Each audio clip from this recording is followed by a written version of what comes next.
Hi, this is my second attempt to do this video. Well, that just means that I did a lot of practice beforehand. Um, so I want to start off with, I want to talk about the advancements I've made since last time, of course, and I want to talk about the discoveries I made getting dressed up like this. But first, I like to practice my voice. Um, uh, uh, uh, uh, uh. Now practicing like that is what something that musicians do normally. Um, and that's what got me interested in performing, writing my own songs and performing. I'll get into that soon. That's what my whole channel is about, developing my look more feminine and more convincing, because I don't want to be considered just a cross dresser. I want to follow in the footsteps of those wonderful, wonderful female impersonators. And there are some female impersonators who are in music. They're not necessarily drag queens. In other words, gaudy makeup and everything. So that's what I'm trying to accomplish. I'm trying to become. So in preparation for this video, I did a few things. I have these mermaid earrings. I got them last Halloween, only some months ago, and I bet I improved since then. I hope I did. Anyway, and I wanted to go as a mermaid, but and I noticed that women tend to talk upwards, kind of a sing-songy way. So I'm going to try to remember that as I speak. Hopefully it won't become artificial. So I wanted to come as a mermaid, but of course driving to the friend's house wouldn't be able to work. So I got a green dress and I got these earrings. I even got a salt mermaid, I think it's even called mermaid perfume, and people still didn't catch on what I was trying to be. But anyway, so I got these, and I found out how to do this. Does this look convincing?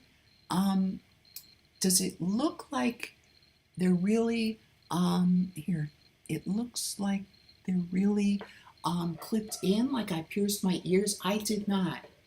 I have adapters. I don't want to take them off right now, but they have a little hook in them, and there's a clasp. So I can buy real earrings that are made for people who have pierced ears, because there's a lot more variety, I'm guessing, in terms of what styles and what so forth you can get in with earrings where they're not necessarily just clamps. There's a little hole in the adapter that where you can put the part that goes through your ear through. And there's a little thing that I found out about called a stop. No, it's not. A nut. I think it's a nut, earring nut that you can. And there's another term for it that you can slide on the other end. So in other words, here's the hole. Here's the, hope YouTube doesn't get this out of context. And the earring, right here, has a needle that goes through, and then on the other end, you slide on a nut. And so it works just fine. I'm gonna buy on Amazon. My money is a little tight right now, but I'm going to get a whole, like, 1,200 in a box. I think it's 1,200, something like that, for something like $5, $7, something like that. And I'm going to have enough nuts to stick on the end. So that's another thing. My eyebrows. Just before this video, a little bit back, actually a lot back, I got my eyebrows professionally done, and I wanted to go for more of a, I wanted to go in between a feminine and masculine look shape for my eyebrows.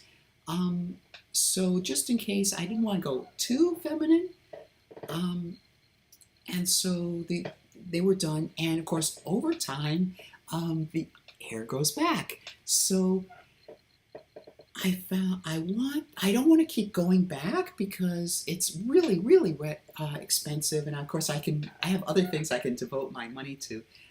Sorry if my chair squeaks a bit. It is just squeaky. Um, so there, I ruined the image just a little bit. Um, so what I already had was Jecca Black Seal and Jecca Black Block, and I bought them as a pair. The Seal seals the eyebrows, and they have a website, they have a YouTube channel, and so forth. Jecca Black, JECCA BLA, I think it's C. And so I use the seal. The block is for something else, like if you're covering it over, but I'm not going to do that. I just want to get it sealed and in place. So I took a spoolie and beforehand and cleaned this. I just brought it up like this and cleaning out and making it more individual. It's like a little comb, if you don't know, a tiny comb with, and just brushing it up. And then that way, all the lines, all the hairs are in the same direction. So then I take the seal and I just, not too much, but I just go over, and that's on a spoolie too. So I just went over and stuck it. It's more or less glue. I stuck it in place, and then this is the new part. I noticed that there were still hairs along here, and I've gotten a makeup kit. Evidently, you can there's a home version of what I paid a lot of money for at the makeup store. If you can do it yourself, there's a way of it's called threading, or there's another term for it. But anyway, what I simply did was take scissors and cut every hair that seemed beyond, see this line, eyebrow line? I cut all the hairs that were not in that line. Like down here, there were extra hairs that went down further down, and I cut those off. So hopefully I'll get better. Each time I do this, I get better and better. Let me see. This time I found out that I hadn't been cutting my eyelashes because when I put my bottom lash mascara on, it looked too packed, and also on some of them that the hairs were long, it really gave it away that was packed. So I looked up, is it customary to trim the eyelashes? And surprisingly, yes, people do trim the lashes. So maybe that's another little way that I can improve my overall look, because I think right now, correct me if you think I'm wrong, but I think I'm coming along pretty well. Now, I've already considered, excuse me, I've already considered getting what's called an IPL, which is, I can't remember what the term, it's a laser basically that goes over your skin and prevents hair growth. So, and I've looked into the other benefits that it makes your skin, it reduces wrinkles, it makes your skin seem smoother, younger, and I'm all for that. So um, I've wanted to get a one of those, and my budget is a little tight, so um, I'm waiting and waiting, but that gives me time to be able to find a good one that's quality and I get the best. So I want to buy one to hopefully reduce the hair growth, and also when I look, if I move my head at certain angles, um, you don't see the neckline so much. But when I go like this, you can see my throat. I'm trying to hide my Adam's apple. Fortunately, I don't think I have that an Adam's apple that protrudes that much. But the neck, there's that jowl kind of look that I want to reduce. I wonder if I reduce it, would my face look more feminine? That's the question. Is the sag making my face look more masculine? I don't know. So there's that.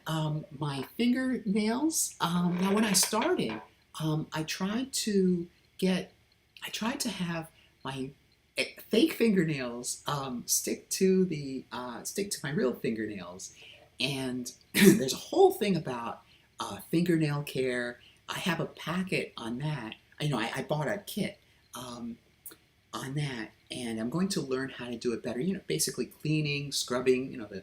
You may have noticed one of those things that I can't remember what it's called, but women have seen, stereotypically like secretaries would scrape the edges of their fingernails. There's a whole, actually that's real. I thought it was just like some gimmick that they had in TV, but no, there's actually a home kit where you can maintain your nails.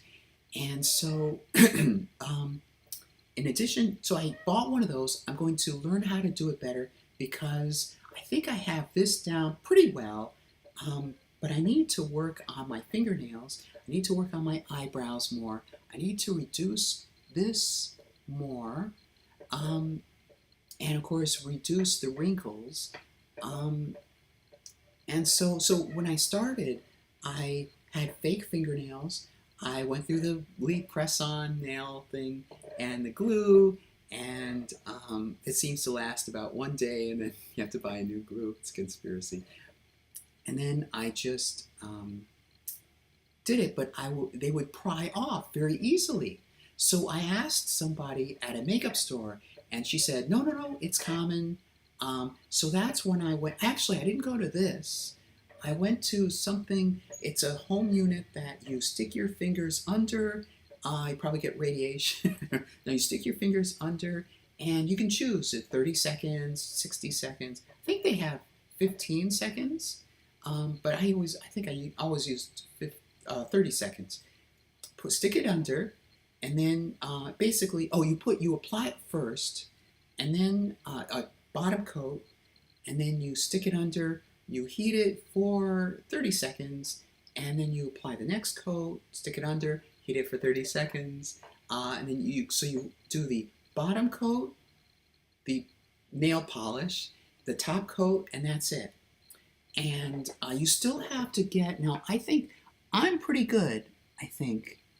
You don't see, well, of course, because I scraped it, but right here, I would get where this would rub off. And, if you look really carefully, you notice I'm not that precise because of the edge of the fingernail, primarily the edge of the fingernail. So I'm going to work on that. I'm going to work on walking in high heels a little bit more. I'm going to work on my singing. My female voice and my singing would go hand in hand. Now, professional, I think I started this at the beginning, but I can't remember. I'll say it again. Professional singers practice, and you're supposed to go up in pitch and then go down in pitch. And so that should help me with my singing because I don't have much of a singing background. I think I have great potential for writing music and composing music, but I don't want to give it. I don't want to give my heartfelt lyrics to somebody else so they can sing.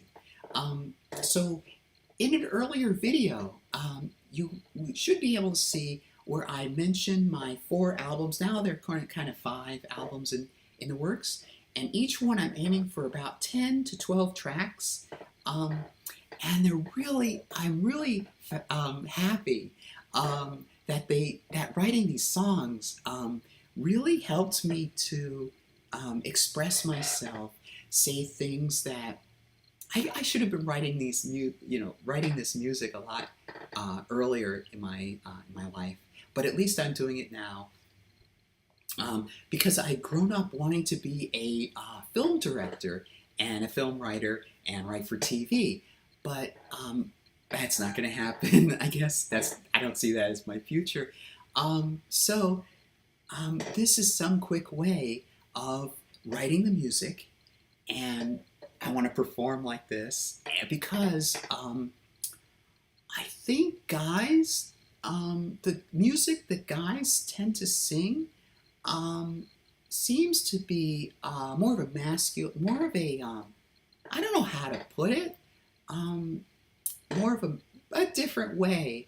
And women talk about their feelings and emotions, and they get really deep, and that's how I tend to think, that's how I tend to write.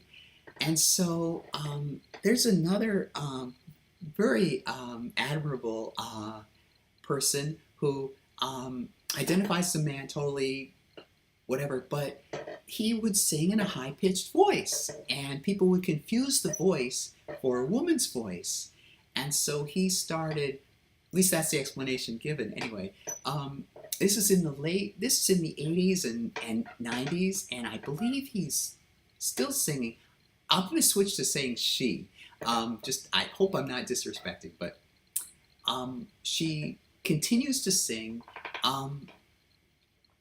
and as she put it on a talk show, she said they had, singing with a feminine voice. They need this to match the voice. So I guess in my sense, I have a bit of autogynephilia in general. I know I had autogynephilia, which simply means that when I was growing up, I just had this fascination for seeing women and clothing and wondering what it feels like to be in a woman's body, and imagining myself as a woman. That's all really autogynephilia means. People take it to extremes, they cloud it in all sorts of different ways. But so I've had that, and I think my writing, at least what I've discovered when I figured out a lot of the songs in these 5 albums, what they would be about, and I want to get in touch. I want to express my feelings about things, and I think it would come across better from a woman, me dressed up as a woman, than it would as a guy. And as an excuse to get dressed up, I guess. So I confess. All right, so that's the main part of it. So the other part I wanted to talk about is actually composing the music. What I've learned primarily rhyming structure. You probably know that when you're composing a song, you want the end lines of the verses, or at least every other verse, to rhyme. And there are clever ways of rhyming.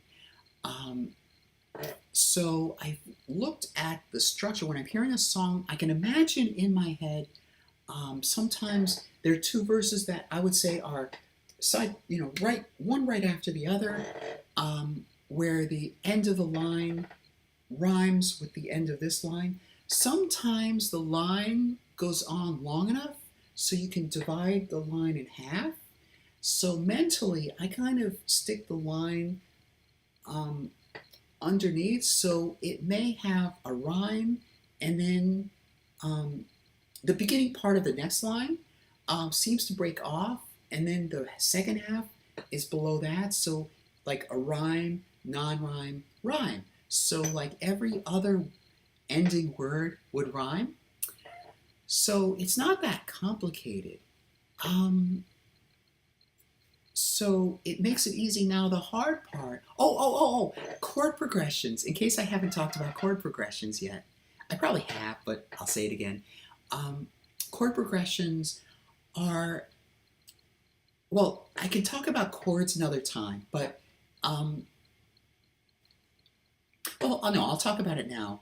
A chord is when you hit several keys at once, um, simultaneously, several notes simultaneously. That's a chord. And if you have a certain sequence of these chords, that's called a chord progression. And it can go up, down, up, or there are different ways of having. Normally, it's a collection of 3 or 4 chords in a sequence, certain sequences, and people know these sequences. These sequences are familiar. It'll take too long to explain the sequences, how to identify them, but I'll just say that there's a long laundry list of common, recognizable chord progressions. And there's one, maybe, a few that are used especially in rock music, pop music, and that's what I want to sing, pop music. Um, there's, and they bring about certain moods, and some are used more predominantly in blues music, some in R&B, pop music has others. Something like at least 80 songs, well-known, real actual songs, have the same chord progression. And if I mention what the chord progression is, I don't know if you'd really understand it, but look on YouTube, look online. There are common chord progressions. You could probably find the one I'm talking about. So I just have to write lyrics and then see if I can match, maybe modify my lyrics to match the chord progressions. So that really simplifies things. So aside from that, you may have noticed that there's something called an ostinato that plays beneath the musician, the singer's voice. In other words, the singer could be singing in a melodic way, up and down, and that's what you typically think of when you think of a song. But in the background, you may notice that there's a certain repeated pattern. For example, it could go like da da da da da da da da da da da da da da da. Underneath the person singing, and my da da da da da. That's called many things. It's called I think it's called a backbeat, but it's also called an ostinato, and I'm going to stick with that term, ostinato. Italian sounds very nice. And you can also get confused by other things that are beats and so forth. So ostinato is its own separate concept. Okay, so I want to learn about how to compose ostinatos. So I posted on Facebook using my Samantha account, and I chose some for my profile. Oh, by the way, if you want to look me up on Facebook, it's Samantha Bahar, all one word. It's Bahar, and Bahar means enlightenment, and light and shine and everything. So I posted that I joined certain music composition groups, and I posted that, and a number of guys responded to answer. I asked, how could I compose an ostinato to match the melody that I have in mind? And several guys posted responses, and whether they were helpful, whether they could see me or not, I don't know. I like to think that they thought I was a cis woman, but I think I have a pretty good profile picture. As you can tell, my voice is going down. uh, so one other thing is, I mentioned this before, but um, one other thing, aside from pitch, to talk in a womanly way, as I said before, women tend to rise up almost like a question. They're asking a question. So I'm going to try to do that. I'm going to pick up on other ways that women speak. Um, so I think that about covers it all. Um, so unless I think of something else, stay tuned. I'm going to join you next week. If I do come up with something else, I'll post it right here. All right. See you next time. Bye.